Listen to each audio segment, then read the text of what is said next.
welcome to lecture 13.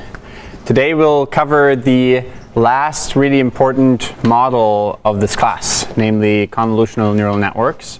They have been very successful in computer vision, and they actually can also be applied with some minor modifications and or simplifications to natural language processing. In fact, they're so popular, last quarter is a class entirely devoted to convolutional neural networks, or CNNs in short, to computer vision results. And so today we'll mostly only focus on natural language processing. So this is not a standard convolutional neural networks class that, if that was the main topic, without NLP, then we would have a very different kind of lecture today.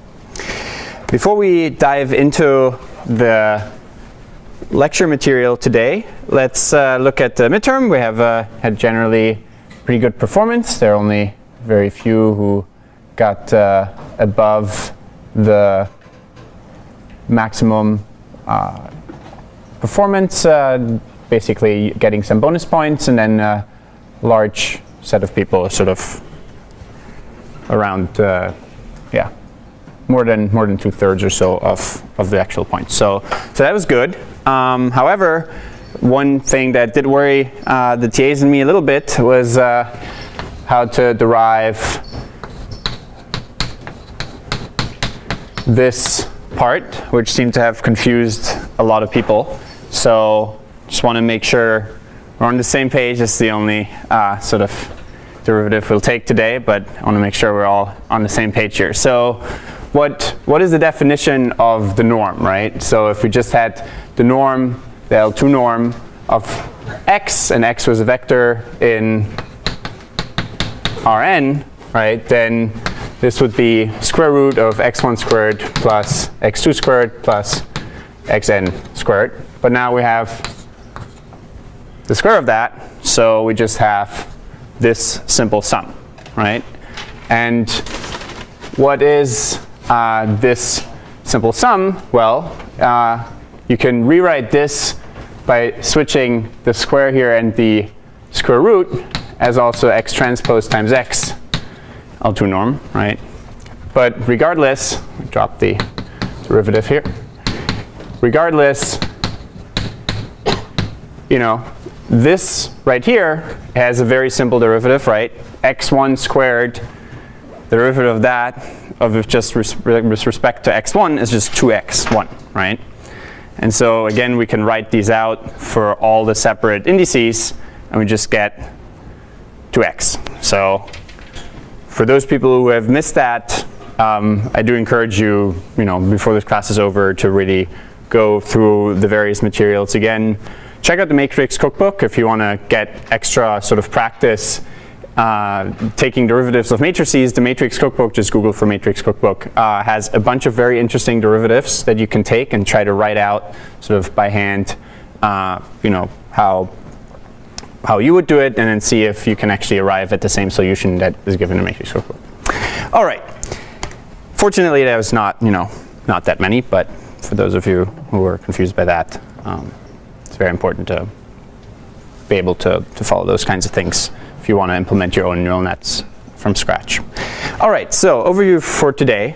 Basically, we had covered RNNs, and today you'll often see me sort of say RNN squared, because RNN is unfortunately somewhat a terminology that is ambiguous in the sense that it could be a recurrent neural network or a recursive neural network. So we'll see if we can move from RNNs to CNNs and sort of motivate CNNs a little bit. And then basically cover one of the simplest variants in a paper actually from last year or a couple of years ago. Was actually first introduced by Jason Weston, who gave a lecture here last week, and Ronan Colbert. And then we'll actually really go into all the details, the various hyperparameters, the various choices you can make for that model in a form that Yoon Kim published last year. And really evaluate it, and then look also carefully at this evaluation. So it's basically showing you what kinds of things you should really be careful about, and what kinds of things you should mention also if you were to write your class project report, your final write-up. And then we'll do a brief comparison between different models, and look at one CNN variant as well that is a little more complex. All right, so we've already covered very carefully recursive neural networks up here and recurrent neural networks. Again, recurrence is just a special type. Chain structures are just special types of trees. And so in some ways you could see this as a special case of this one. However, this one had the nice property that you can just go from left to right. You don't need a tree structure. So the recursive neural networks needed a parse tree. And that in some ways is suboptimal because now we have a separate objective function that needs to find a good parse tree, and then we only apply our neural network architecture to it. Ideally, we just take the raw input as is with some label that we want to predict. So that is something that the recurrent neural networks could do. However, they were then not able to capture specific phrases without the prefix context. So if I just want to understand or get a representation for of my birth, then it's not quite as intuitive. I'd have to sort of restart from 0 because in general in the RNN, the country here would always modify our hidden representation.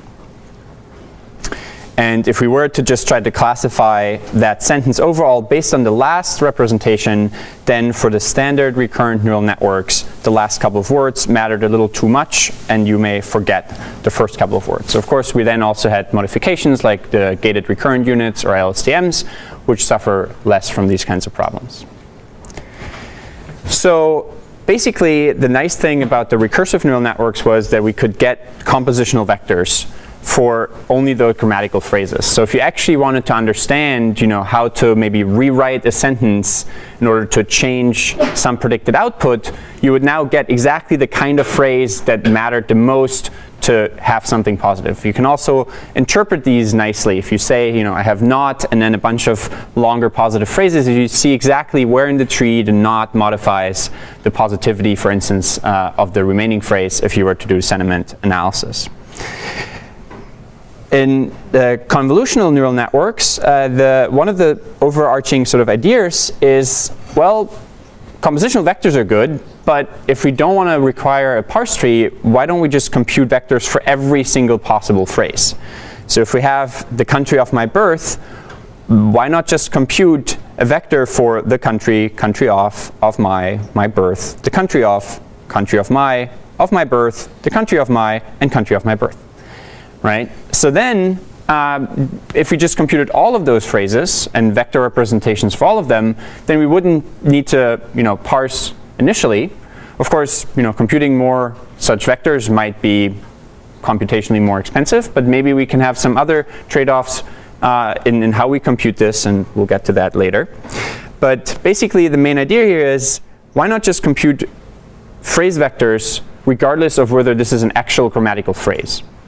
Just compute all of them, and so when you look at that, you realize it's neither linguistically nor cognitively very plausible. Like as humans, we don't compute a bunch of separate phrases and all of them.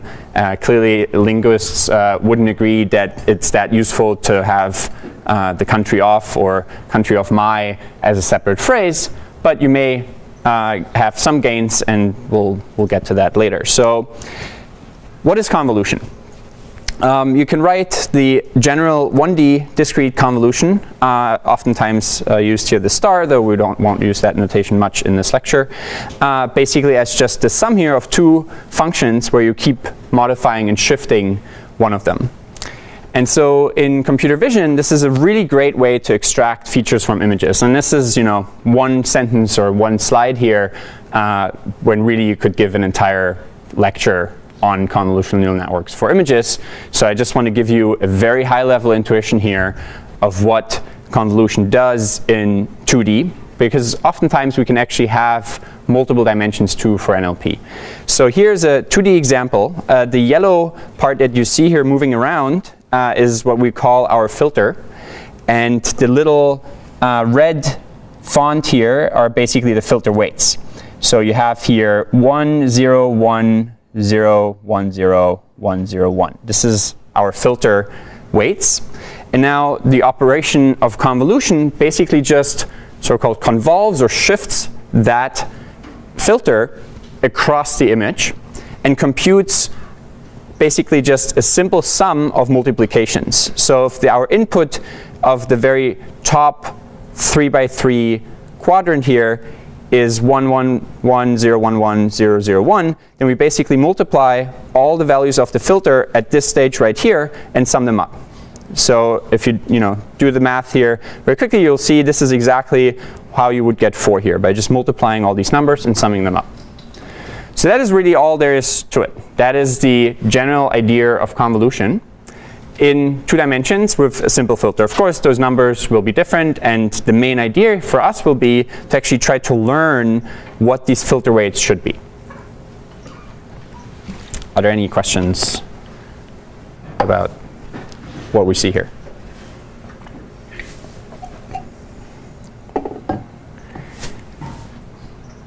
All right.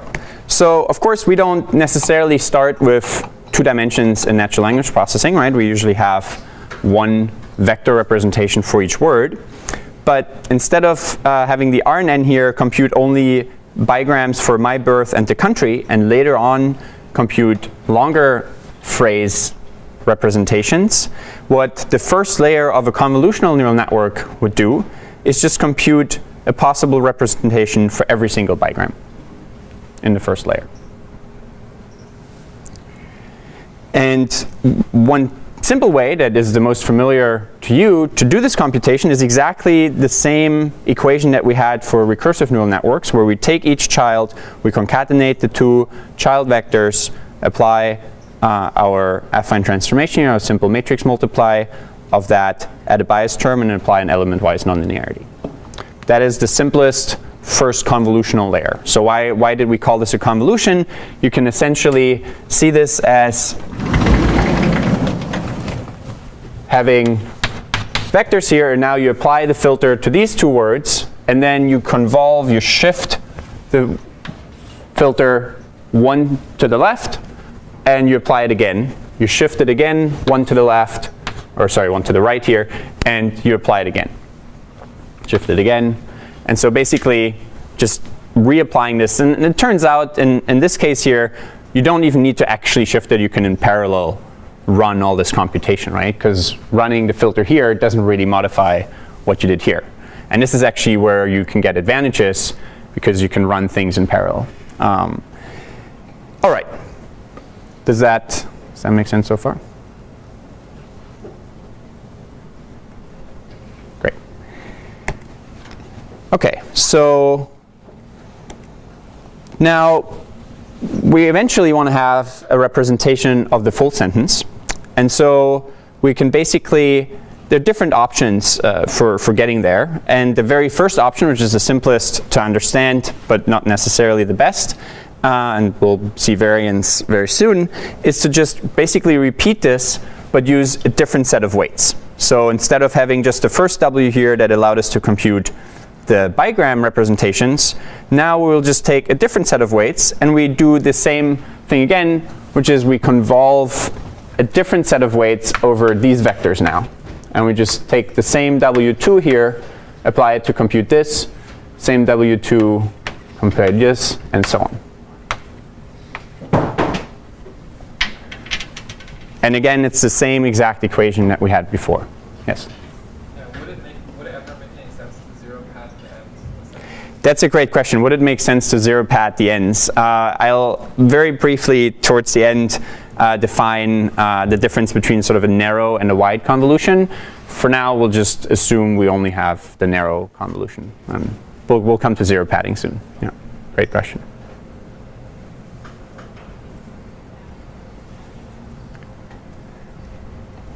All right, so basically, we noticed here already one difference, which is in the recursive neural network, we had used the same W at all the different nodes, whereas here we will only use the same W across one layer. We will basically call this layer 1 and this layer 2 here, and share the weights only inside one layer. And basically, to conclude this simple option, we basically run now with the third set of weights to compute now representations for 4 grams. So this vector here, we would assume represents all the words that went into it, namely these 4 here. And this vector here would represent these 4 words. And then we compute the top vector. So that is basically the simplest kind of convolutional neural network to compute a vector representation. Now, we did more matrix multiplications here than we did in the RNN, but one, we can parallelize them, and two, we don't need a parser. So we can train now, we can have a softmax classifier on top of this vector and just propagate down into all the phrases.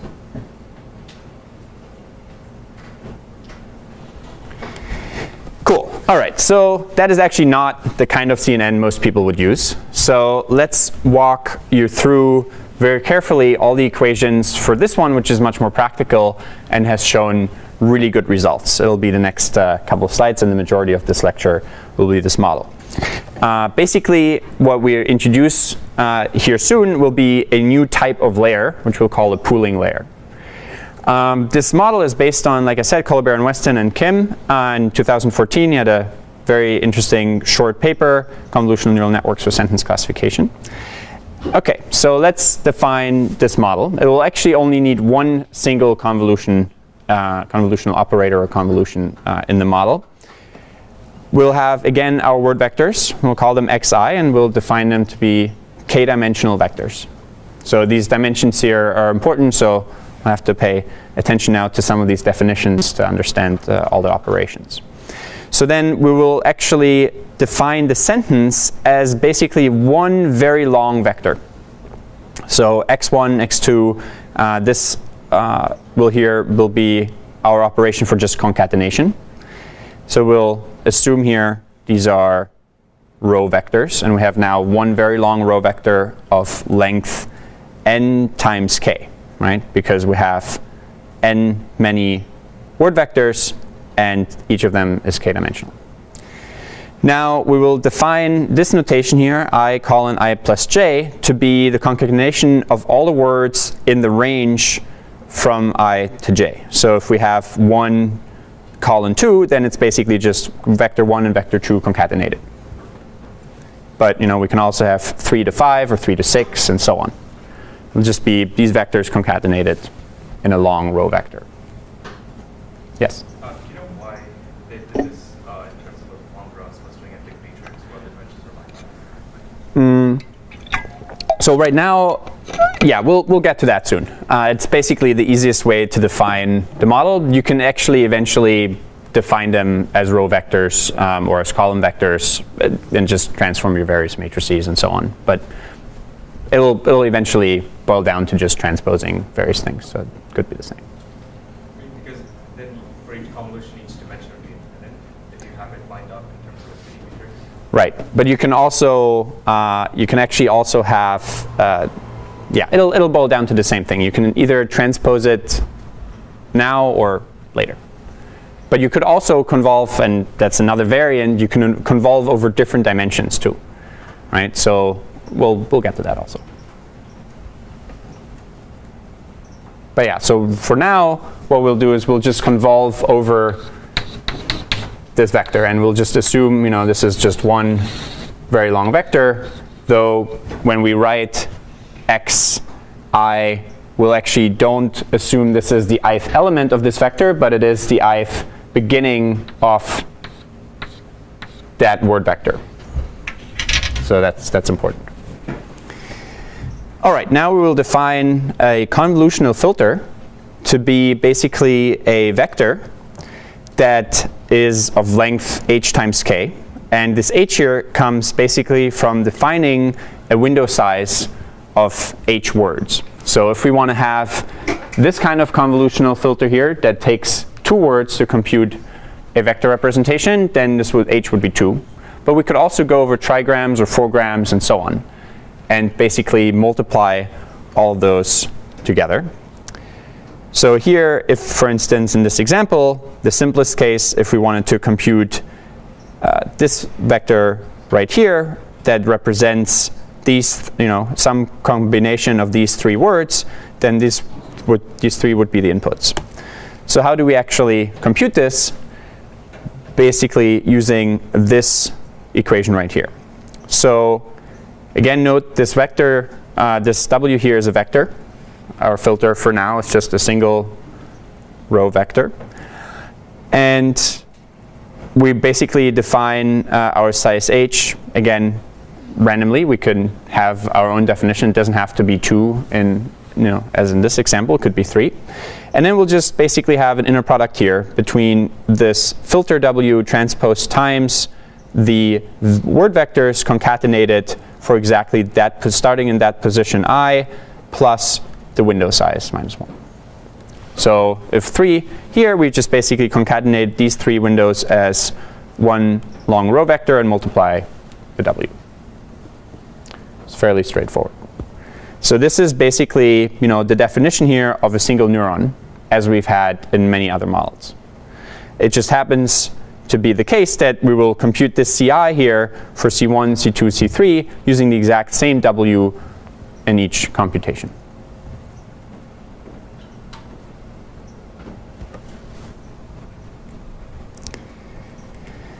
All right, so like I said, filter W is applied to all the possible windows where we concatenated those vectors. So what does that give us in the end? Well, all the possible windows of length h here would be, x1 to h, 2 to h plus 1, and so on. And in some cases, we'll compute this, and in the end we get this result here, which we will call a feature map. So C will be the bolded C here will be a feature map of all the different C's that we have. So now this will be an Rn minus h plus 1 dimensional vector. And if you're very observant, you'll notice that we can compute these very easily with this definition for the first couple until we hit some that are basically getting close to the end. And then what do we do to compute the last vector with this definition here? And the answer is we'll just assume they're zero padded. Also, if we said, oh, we wanted to have windows of length 8, and now we're given a phrase that only has 4 words, then what these kinds of models will do is just zero pad. They will just assume there are a bunch of words of dimensionality k, the same dimensionality, but with all zeros. Which again is not very cognitively plausible. It's not like we internally map all our sentences to have all the same length and then add a bunch of zeros. Neither would linguists assume we have a bunch of non-existent words in every sentence, but that's what convolutional networks do. And they can get away with it because in the end they work reasonably well to still classify various sentence inputs. All right, so that was basically the simplest definition here of a convolution, just a bunch of inner products, one at a time, with the same weights at every location. Yes? So wait, does that mean that you have to zero pad every sentence in your corpus up to the length of your longest sentence? Not necessarily up to the length of your longest sentence. You can also do pooling, which is what we'll get to right now.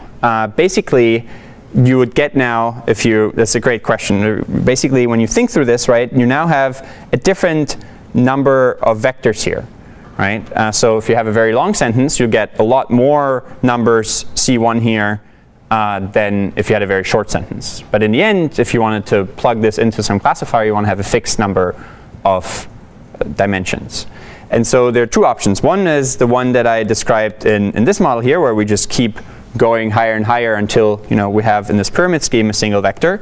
But what is actually even faster and even simpler is to do a so-called pooling, or have a so-called pooling layer. And this is a new important building block for when you want to eventually build your own neural network architectures. Basically, we'll call this here a max over time pooling layer. And the main idea is that we want to capture the most important activation across all the different applications that we've had. So maybe we had a 3-dimensional or 3-word vector pooling layer. So now we can compute all these different activations for these and so on. There are different definitions. Some will just start from the left. So the definition that we had here will always start from the left and just go h to the right. You can also actually zero pad words to the left. So there are different variants here, and it doesn't really matter too much. So we could have something that has all our 0 padding here if we have a 3 window to compute this one. And then we'll just have one here, or you have multiple 0 pads here. It doesn't really matter. So let's stick to this definition that we had here. But basically, the important part here is that across all these different applications, what this will do is now just take a single number of all these possible C's, C1, C2 to Cn minus h plus 1, and just take the maximum value across all of them. Very simple operation. So we'll define C hat here as just the maximum number in this vector.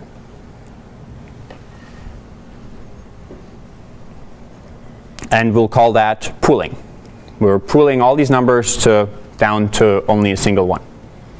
Yes? Two questions. First, is there a reason that the end of the sentence is particularly special? It seems like it would be useful for me to take into account the same essentially 0 padding in the beginning of the sentence as well. Take into account the same 0 padding. On the previous slide, we think it's useful to include features that are derived from only the combination of the last word and some 0 pads. And it seems it would make sense to do that for the first word as well.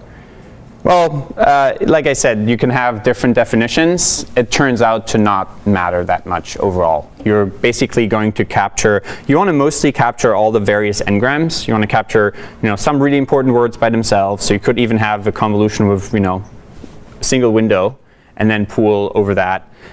You want to capture the bigrams and the trigrams and the fourgrams, and those will be captured in both of these, right? You'll have here the first trigram and the third to last computation, you'll have the last trigram. So it turns out to not matter that much. Then my other question was just the max and max pooling is done element-wise overall? That's a great question, yes. So this is, in some ways, just like our nonlinearities, it is element-wise. That is, sorry, no, this is actually vector-wise. So like, you look for each element, you find the largest one, and then you just get a single number out. So this max here is literally just a single number. We've so far only defined a single neuron output. Yeah, it's a great question. Yeah, this is, you look at all the elements and then you find the largest one. Maybe, let's say, for instance, you have sentiment analysis and you say, this movie was really awesome.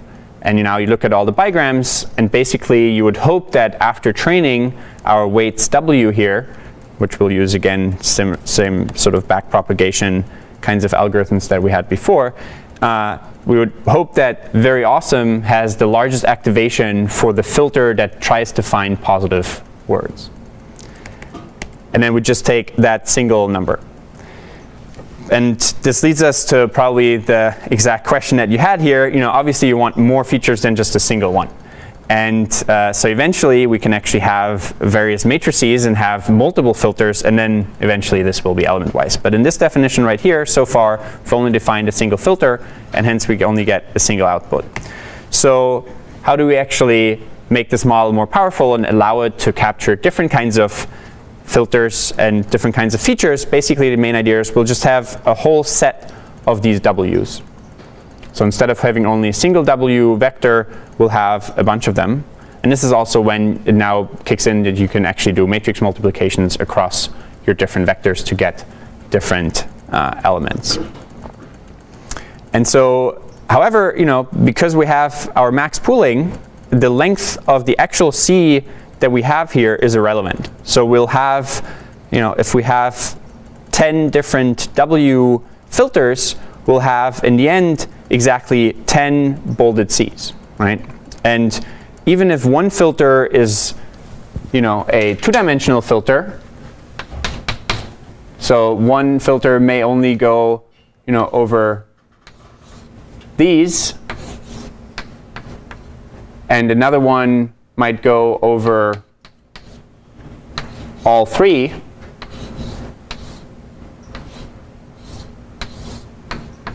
And so on. In the end, we'll still look at the maximum value that we had here for all the C's. So this will get us one C1, and this will have one C2 hat.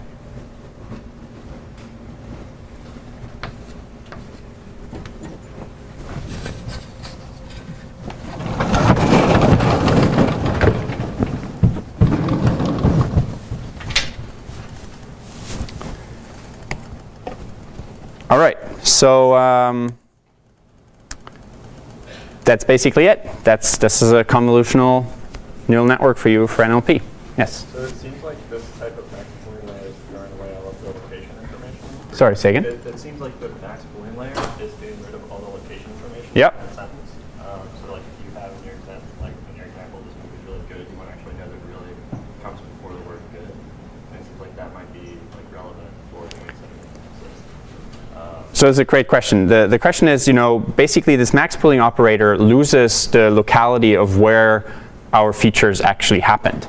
And it was almost right in that it does lose the locality of the n-grams that the filters of length n times the word vector k actually have. However, you still get the really great or really awesome or whatever being a bigram, and that bigram has its own filter. So all the bigrams have a filter, all the trigrams may have their own filter, and then you can still capture various different things with those. So, but you lose the location of where those trigrams were.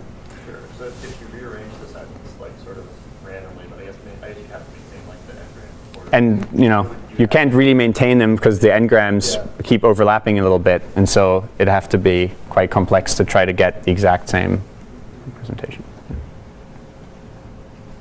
Yeah, it's good thinking through the model. Yeah. All right, so like I said, we'll have not just a single W for specific window length, but we'll actually have multiple. So we can have one that looks at 2 words, a filter, and then have another 100 such filters that all only look at bigrams. So, and then we have another 100 that look only at trigrams. And we basically just concatenate all their numbers, all the C's that we get to get one final vector representation that is now always of the same length. So this is basically a convolution plus pooling layer for a single sentence.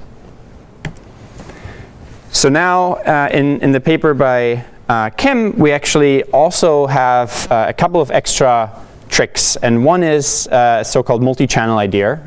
The sort of phrasing of multi-channel comes from computer vision, where you have RGB channels, and for us the channels will be basically, we'll start at 2 copies of word vectors. We'll again initialize them with word2vec or glove, what you've learned in the first part of this class, and then we'll actually take derivatives, but only with respect to the word vectors of one of the 2 channels and not the other one. So the first channel basically has the word vectors fixed and they won't ever change, and the second channel lets them change, and then we will basically pool over them both separately with the same filters, and in the end just sum up the 2 activations C1 that are in C1, C2, C3 and so on before we do the max pooling. So basically now one of the filters can push through to the word vectors, and in one of these channels now basically modify the word vectors. So if you train for sentiment, for instance, you can now push good and bad far away from each other, whereas as we've learned in local contexts, sometimes antonyms actually have similar vector representations, and so good and bad may start out being quite similar, and then if you train with sentiment, you can push them away in one of the 2 channels. Does that make sense? Yes. You duplicate it 3 times and have like 3 channels and then maintain more ways. I mean, you could maybe like learn more definitions. You could earn. What would you want to do with the third channel? Well, like earlier, like at the beginning of the class, we talked about words in the dictionary which can have like multiple meanings, right? Right. Like the same, homonyms or something. Yeah. I don't know. I mean, maybe those are like a tiny minority of words actually, but you might want to learn multiple meanings. Yeah, that's actually a good idea. Could we have multiple channels? And we absolutely could. You could in fact have different word vectors. We take some from glove, some from word2vec, some from another model, and you have multiple different channels. And you can decide whether you want to backprop into some of them or not. That would definitely be a reasonable extension. And then you just convolve with the same inner products over all of them, and then you add the activations from each of the filters, and then still do the same max pooling. Yeah. Yeah. So why do you simply add them? Do you need to put some weight? It turns out that you could learn an extra weight here, but you could also, this is just in our product, right? So that weight could also just get multiplied into the word vectors or the filters, and then you'd get something very similar. So it's just linear transformation. It's like it's kind of stacking multiple linear layers up, but you still only have a linear layer in the end that could be combined into one matrix.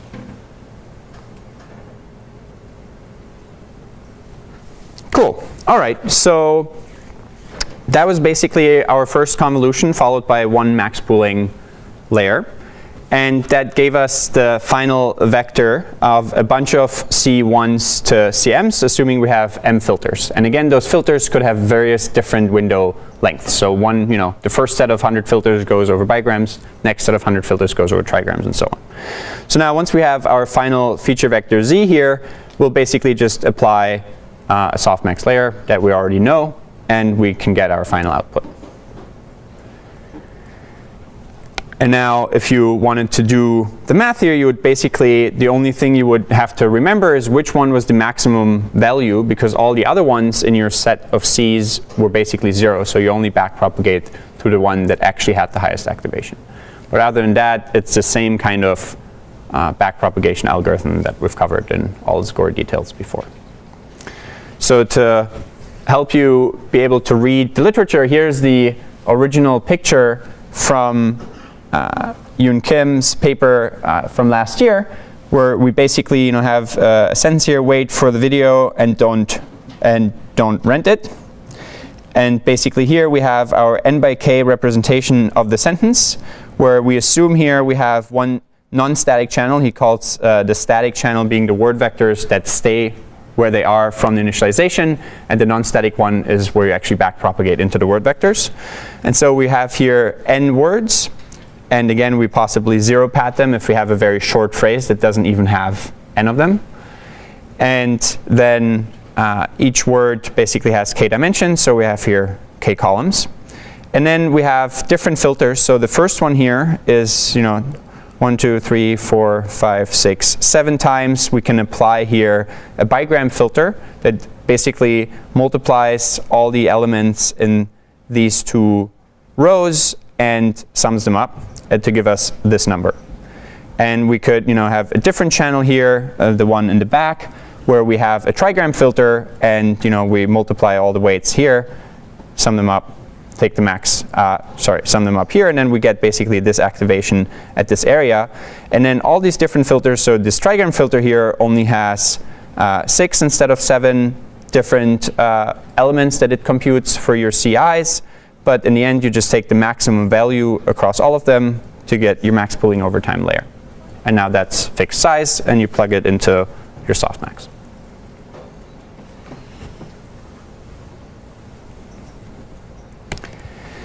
All right, so if you just do this model, it works reasonably well, but not quite as well as a couple of other models that we've discussed in the class so far already. And so we'll have 2 important tricks that Yoon used here that have since come out. And the first one is dropout, which we had already covered very briefly, but it was really very short, so we'll go over it again in a little more detail here. So basically the main idea is to randomly mask, or so-called dropout, or basically just set to 0, some of the features in our final weight vector here, or hidden dimension Z. And the way we do this is we'll basically create a very simple mask of a bunch of random Bernoulli variables, R, and they basically have a probability P of being 1. So the higher P is, the more likely that single number will be 1, and if P is very small, and this is basically a hyperparameter that we set, we will just delete a couple of our features Z. So it's as if nothing here happened, and this vector had all zeros, and no activation. We just basically destroy the information of each of these elements in Z. We can write this here as this simple element-wise Hadamard product, where we basically have our vector here R, it's a bunch of binary numbers, zeros and ones, and we basically delete some of our feature Z. So why do we do this? Basically, it prevents co-adaptation. If the model is very powerful, right, we could have a deep neural network here, but even for softmax, it could basically learn to see very specific feature constellations. Like only if I see exactly these 3 words that resulted in this number, and these 3 words here that resulted in this number, will I have exactly this combination. So this way will basically, is much more likely to overfit. And if you delete some of them, the model can't really overfit that well to the data. And then, of course, at test time, we wouldn't want to delete some of our features. We want to use all of them at test time. So this is basically only during the training time, the training procedure, such that we actually delete some of them. And then, of course, also only backpropagate through those elements of Z where the mask Ri was 1. And then at test time, there's no dropout, so we use, of course, all our features. And so our feature vector Z is larger, and the way we'll basically deal with this is just scaling the final vector, or in our case here, a matrix if we have multiple classes, by, again, those Bernoulli probabilities. So that way, that vector becomes smaller, and now you basically have all the features in your test example. And what's kind of amazing here is that with that simply deleting some of the features sometimes, Kim actually reports a 2 to 4% improved accuracy across the various different data sets. So on every data set, it gave at least a 2% improvement, up to 4%. And this is going to be kind of important when we critically look at the comparison of this paper with other older papers that we've covered in the class. What's also great is he actually is then able to use much larger weights. So he can now have, instead of having only 10 of our different W weights, he can actually have 300. But he doesn't allow any of them to overfit too strongly, and still gets them to basically capture different kinds of features for different kinds of inputs. So very important, dropout. It's a great trick. Another one that he uses, which is somewhat less common, is to actually constrain the L2 norm of all the rows in our softmax matrix. So basically, each class's row vector, he basically constrains to have a norm of at most S. So if during optimization, the norm of any of the rows gets to be larger than S, he just basically rescales it to be exactly at most S. So this will also basically prevent any of the single class weights in the final softmax to blow up.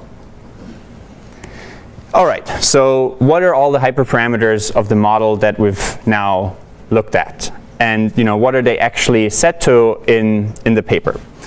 The way we'll find out what the best values are here is, and he reports this as having properly done this. Basically, you finding the hyperparameters using a def set. So you run a bunch of optimizations, bunch of trainings, and then test on a development split of your data set, which is also something you should do, and you definitely lose points if in your final write-up it's very obvious you just ran your hyperparameter search on the final test set that you report your numbers on. And based on that, running a bunch of experiments on his development set, he found the following hyperparameters to be very useful. So the nonlinearity will be the rectified linear unit. Again, that's just max 0x. Then the window filter sizes he used were 3, 4, and 5 grams, which is kind of interesting. He doesn't even use bigrams, which is the really great kind of bigram. And 5 grams, is only something that you could use on small data sets because we have these continuous word vector representations. If we had these discrete kinds of single numbers, single indices for words, 5 grams for the kinds of small data sets that we have here would totally overfit. Then each of the filters W that we described basically has 100 different feature maps. So you have 100 W weights for trigrams, you have 100 for 4 grams, and you have 100 for 5 grams. So you have a total of 300 W vectors that you convolve over your input. Then dropout probability is 0.5. So with 0.5 probability, he will basically delete any feature Z during training. And then we'll have mini batch sizes of 50, so 50 examples per update, which is also something we've covered. If some of this terminology doesn't make sense, you should go back through the class, because in theory we've defined all these different kinds of things, some in previous lectures and some today. And then in terms of word vectors, he basically uses pre-trained word-to-vec vectors of dimensionality 300. And this is another neat trick that you can always do when you do non-convex optimization. I think we've covered it before also. The main idea being that since the final, after running it for 100 iterations, you let your model run on your laptop or on a server for a couple of days, you could just take the final weights that you get. However, because it's a non-convex optimization, if this was your accuracy, for instance, and you ran it on a test set, you might actually see that sometimes some mini batch may have been just the right mini batch for pushing the model weights into the right direction, or after the non-convex dynamics basically end up in a really good spot. So what you end up wanting to do, and which is what he did too correctly, is to basically use your development set, and every half hour, or every one epoch, or every 100 iterations, or whatever you want to set, and it kind of depends on how large your development split is. If your development split is very, very large and it takes an hour to run that, the testing to get your def set accuracy, you don't want to do it that often. If you have a smaller development split, you can do it more often. And then after basically some amount of time, you can look at, all right, at my 500th iteration, I actually had the highest def set performance, so I keep those weights instead of taking the one at the very end of my optimization. Can you raise your hand if this makes sense?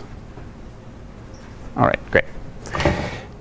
All right, so now looking at some of the numbers of this model compared to a lot of other models, several of which we already covered in the class, like the recursive ones here, and a couple of other baselines and other models that you may have heard of from other machine learning classes, like conditional random fields. Basically, he gets really, really good performance across a lot of different data sets. So here we have, for each column, we have a different data set. And he, in some cases, outperforms these other models, like recursive ones, by a couple of percentage points. What's also interesting is, unfortunately, it's not a very clean story to use this multi-channel idea. In some cases, multi-channels get the best performance, but in other cases, the performance actually drops. So sometimes it makes sense to just have one set of word vectors propagate into those. Sometimes for this data set here, it actually made sense to just keep the word vectors fixed as is. My hunch is that the larger the data set, the more it would help to back propagate into the word vectors. And MPQA is actually one of the smaller data sets here, so you don't want to back propagate, because then you push away your word vectors again from where they started, and you generalize worse to words that used to be very similar. This is something we covered in one of the previous lectures. Yeah? So I have two questions actually. I guess the first one is how big are the relative data sets, or an order of magnitude? Usually they have around 10,000 training sentences or documents. They're all, some are, 12, 15,000, others are like 6,000. My other question would be... They also vary a lot in length. So MPQA is actually a lot of shorter phrases, whereas the Stanford Sentiment Tree Bank here is a data set that we've used in the class already. So this is mostly sentences. And then I think the Trek one is mostly larger documents. Has anybody looked at training a network for a larger data set and then maybe using the word vector representations in the map to train another one on a different data set, like a smaller one, without... Sorry, your question is, has anybody tried running this on... There's a sort of idea in vision-related comments where you can borrow the weights. Oh, right. So the question is have people tried to do transfer learning in some ways? So you train your various weights on one data set, and then you actually run it on a different data set, but you initialized, the optimization procedure with the weights from the previous data set. And the answer for convolutional neural networks is, I think, no. But I definitely had a couple of papers and many experiments where I used the weights from one model. So the Stanford Sentiment Tree Bank, for instance, is very nice because it gives you this phrase level, labeling and annotation. And so using the weights from that model and then initializing those for other kinds of sentiment tasks works really well. And in fact, I have a paper last year at a NIPS workshop with a PhD student, her name is Hima Bindu, where we actually analyze transfer learning abilities in recursive neural networks, where we have like beer reviews and movie reviews. I think there's some like technical reviews too, like maybe it was movies and books or something like that. And you can see that the more similar the domain is in the text that you train it on, the more transferring the weights helps for another task. And so unfortunately, there is no sort of image net for NLP. It's actually something I've been thinking about a lot, sort of what would be the equivalent of the amazing ImageNet results for NLP. And the problem is that in NLP, there are a lot of subcommunities, and they don't necessarily care about each other's work as much. So the machine translation community doesn't really look that much at what parsing folks do, who don't really care about what sentiment analysis researchers do, and so on. And so there isn't really that one task in NLP that kind of rules them all. Side note. Yes? Does this model work well with full text instead of sentences? Yeah, so it turns out that the longer your document is, in many ways, the less the actual word order matters either. Oftentimes, if you have a whole document, you kind of want to just classify, the topic. Is this about sports or politics? And then, is it like very much a good throw, or is it, a Republican versus a Democratic kind of statement or something like that? It doesn't in the end matter that much because the terms and bigrams, usually up to bigrams, are enough to tell you what the overall topic is of the entire document. So I think this model will probably do pretty well on that too, because it just captures what are the most important 10 bigrams and the most important maybe 15 trigrams, and then it just kind of sums them all up, and I think that will actually be enough. So there's a good chance that this would work well on larger documents as well. But nobody has really, you can kind of see, I think here, the trek. So I think one of these data sets, I guess, actually, it's interesting. He doesn't actually run it on the largest data set, or the one that has the largest documents. It's called the IMDb data set from Andrew Moss, who will actually give a guest lecture next week, too, on speech recognition. But one of his papers before he got into speech was sentiment analysis on very large documents from IMDb, like large movie reviews. And there, deep learning actually has a hard time beating some of the simpler baselines. And interestingly enough, he also didn't run on that very large data set. So who knows? We don't know if he ran it and didn't work well, or he didn't run it.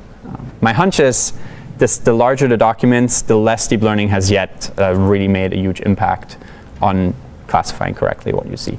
Just because it is really simple. You see certain words, sports, basketball, politics, voting, election, and you kind of get it right. And then there are a bunch where you have label noise and so on. So, yeah. So for the multi-channel CNN, does every word have multiple word embeddings? Yes, every word has 2 word embeddings. They start out being exactly the same, but then you backpropagate into one of the channels, and then they deviate.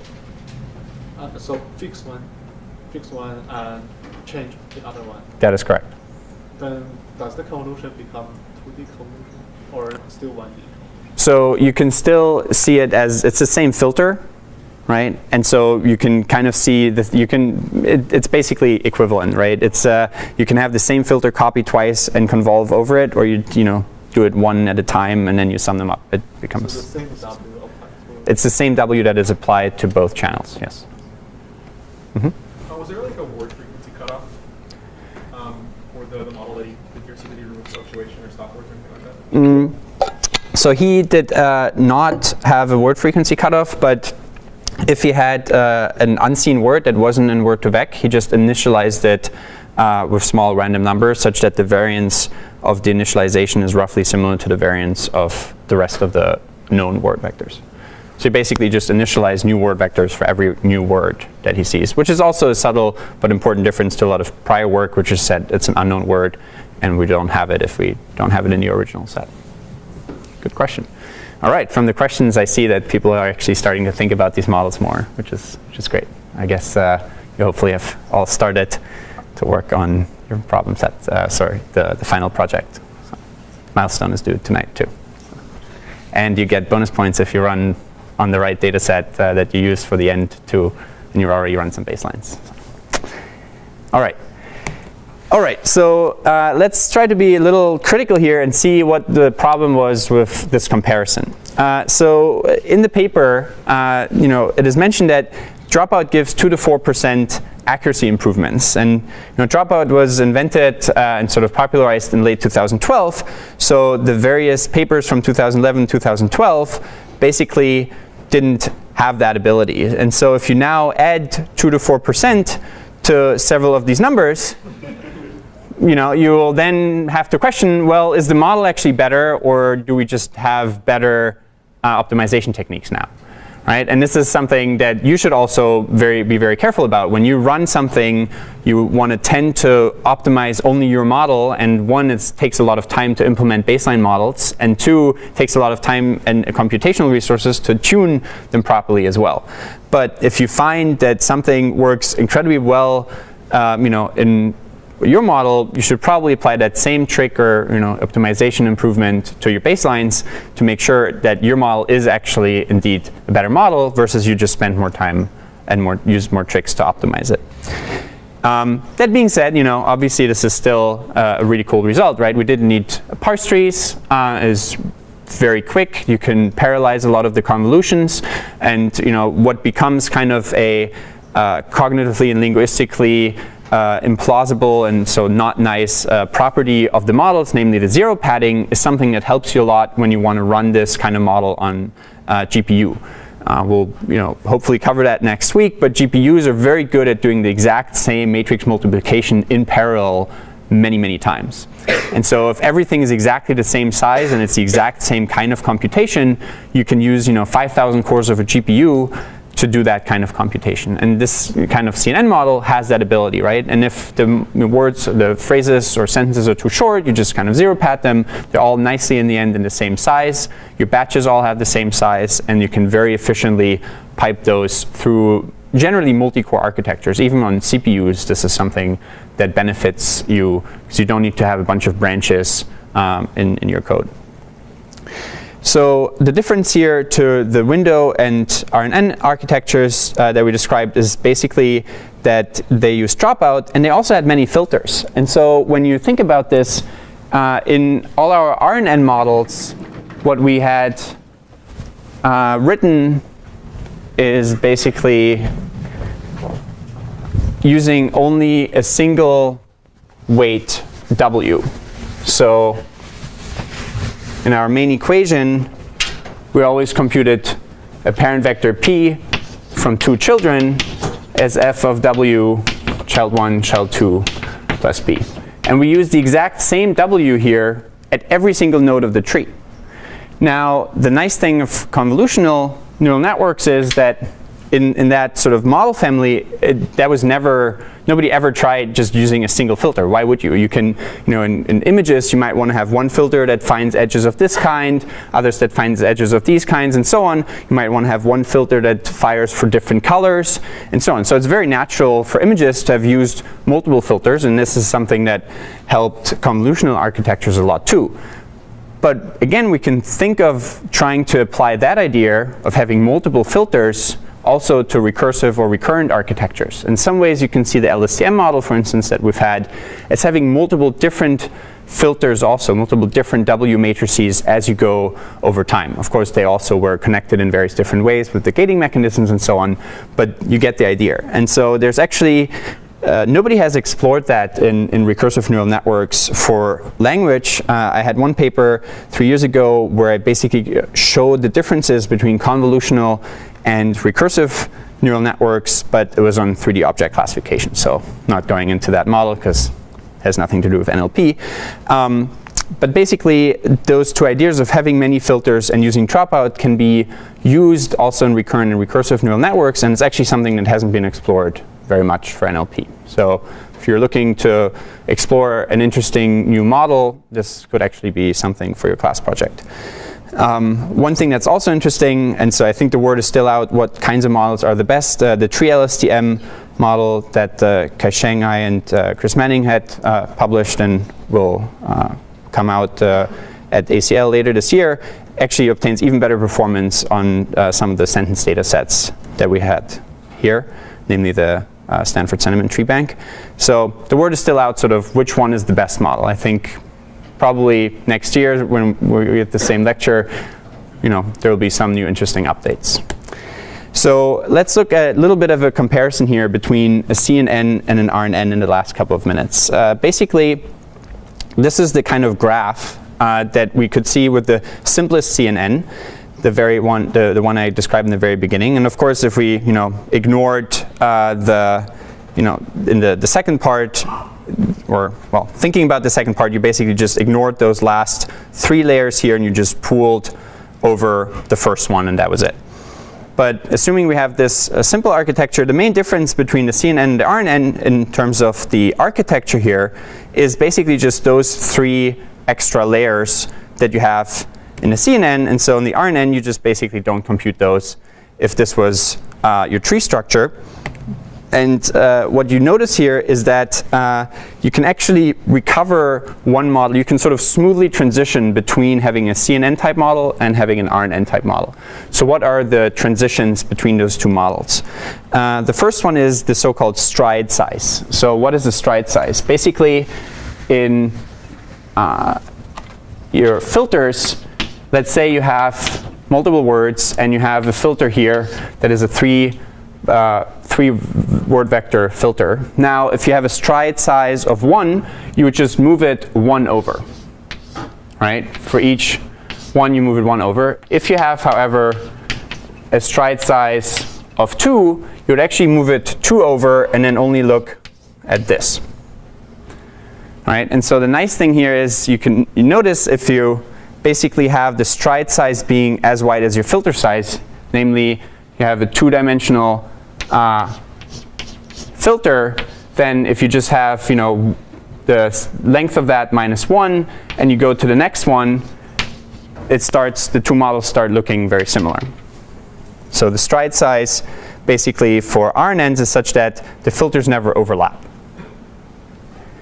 So that's one change. And then you can kind of see the RNN combination to compute the parent vector as a type of weighted average pooling, where you actually multiply the 2 vectors to get your parent vector instead of just taking the maximum value across different dimensions. And then another one that you can also actually somewhat more smoothly interpolate in between is the different models or different ways of sharing your weights of the filters. So in the CNN, we had the same set of filters for this layer, a different set of filters for this layer, a different set of filters for this layer.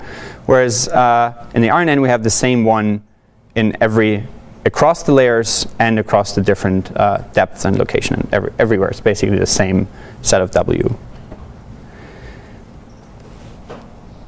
Now, the other difference that I described was that in the CNN, we have basically multiple filters, and we have also this additional layer type of max pooling.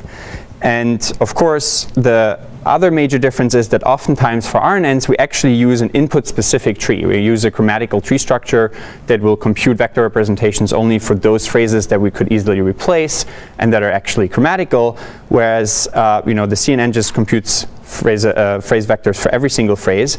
But it is also something that we don't have to do. We could just have a very balanced tree, and no matter what sentence you have, you use the same tree structure for all of them. And you could even zero pad it, right?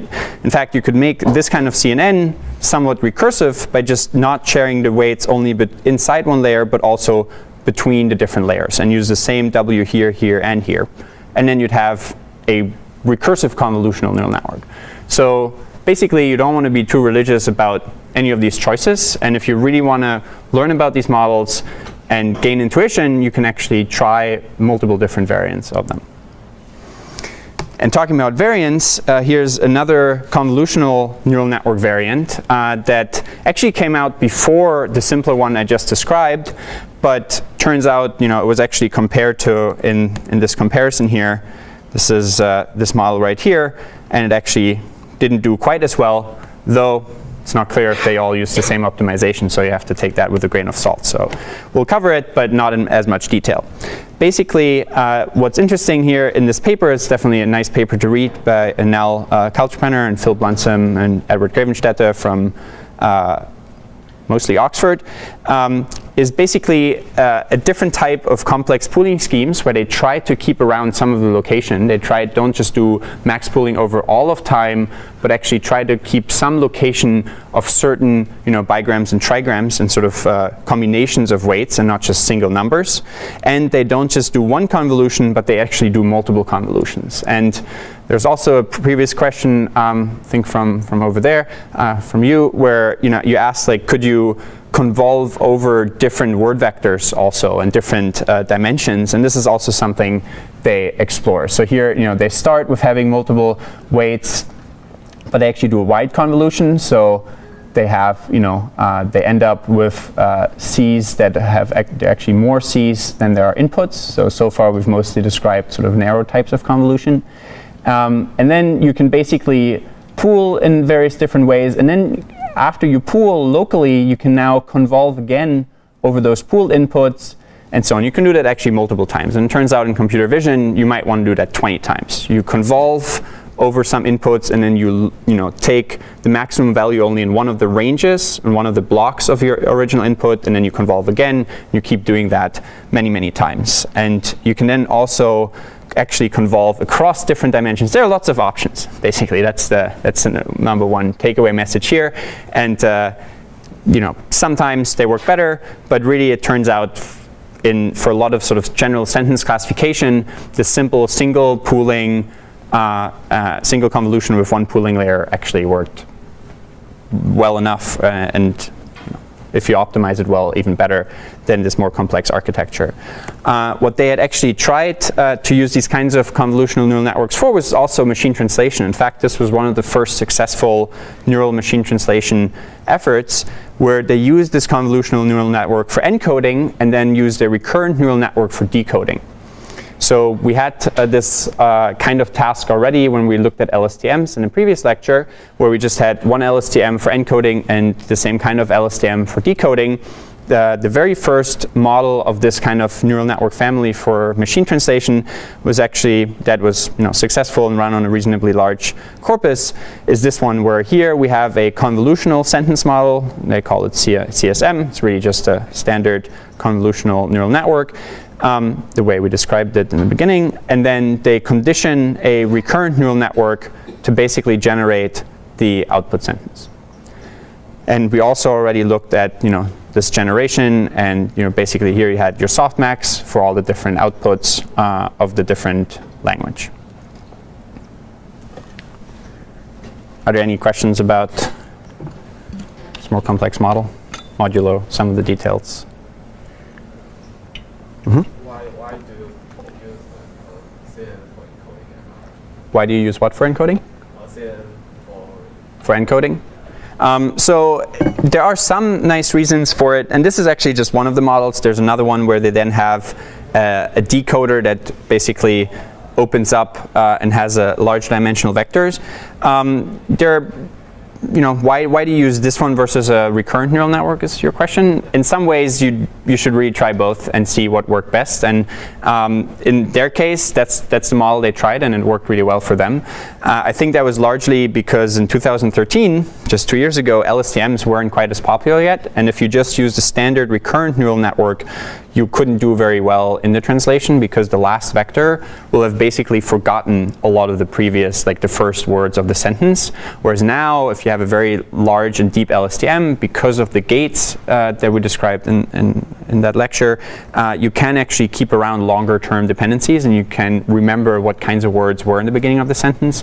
So then you can actually do that. So I think back then in 2013, while LSTMs had already been invented, they weren't very popular yet. They had probably just tried recurrent neural networks for encoding, didn't work well, and used then CNNs.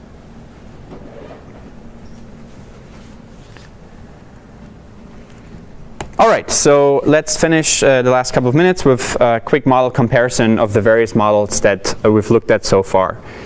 Basically, we started with a very simple bag of words and hence for deep learning bag of vectors model, which actually turns out to work surprisingly well for a lot of simple classification problems. You just literally take all your vectors, you sum them up or you average them, and especially if you put another couple of standard neural network layers on top of that, it actually works incredibly well. I made that observation early last year, and you get minus like maybe 1 or 2% of some of these numbers in the last table we showed with just that model. The larger the documents, again, the less useful it is to have various complex n-gram structures and so on. I think a friend of mine will actually have a paper, at least I have only seen the title, but it looks like there will be a paper out soon that runs a lot of comparisons with this simple bag of vectors model. Then we've also covered the window model, which was really good for single word classification, but only for those kinds of classification problems where you didn't need a wide context. So if you just have part of speech tagging and you only need to know the 2 words to the left, 2 words to the right, then our window model worked really well. Now, convolutional neural networks, as we've seen in the table, are very good for classification of sentences and documents. It is a little unclear how to incorporate in that model different phrase level annotations. So when they, for instance, ran on the Stanford Sentiment Tree Bank and they tried to get phrase levels and those labels, they just assumed every phrase is an independent sentence. You zero pad all of them and you redo a lot of computation to get all the subphrases labeled for one sentence. So you need the zero padding, which also makes it a little harder to interpret some of the units. In general, once you pool, you don't really know where exactly which word had what effect on the other words. In fact, by the definition of the pooling layer, you will only care about the maximum activation, right? You will ignore all the other words. However, they are very easy to parallelize on a GPU. So sometimes even doing 10x the computation, but actually being able to parallelize very nicely still gives you more speed, which is always good. Yeah. Recursive neural network and the recurrent neural are to parallelize? It's possible to parallelize them, but it's a lot more work. If you can set your convolutional operator. So one convolution is something that is implemented on a very low level on GPUs because it's an image processing kind of problem, which is what GPUs are very good at. And so they're very good low-level primitives for convolution. So if you give a very large convolution problem, sort of committed to a GPU, then it will parallelize across all its cores to do that computation, and you don't need to go into too many details of the actual GPU to make that work very well. On recursive, there are, those models they're not certainly popular in image processing, and so it's much harder to do it. It's possible. A friend of mine did that, and he got speed ups, but it's a lot of work. All right, and then recursive neural networks are sort of the most linguistically plausible models that we've covered in the class. However, and they're nice to interpret, but you need the parse trees, and that is, in many ways suboptimal because ideally in the deep learning world, you would want to take your final output that you want to predict, the raw input, and just do everything else in a learned fashion and learn all the intermediate representations. And then recurrent neural networks, I think, are probably in many ways the most cognitively plausible models, right? We read from left to right. We keep around some hidden state as we hear information. They're not usually the ones with the highest classification performance yet, but I think there are a lot of improvements going on right now with the various gated architectures that we've covered in the class.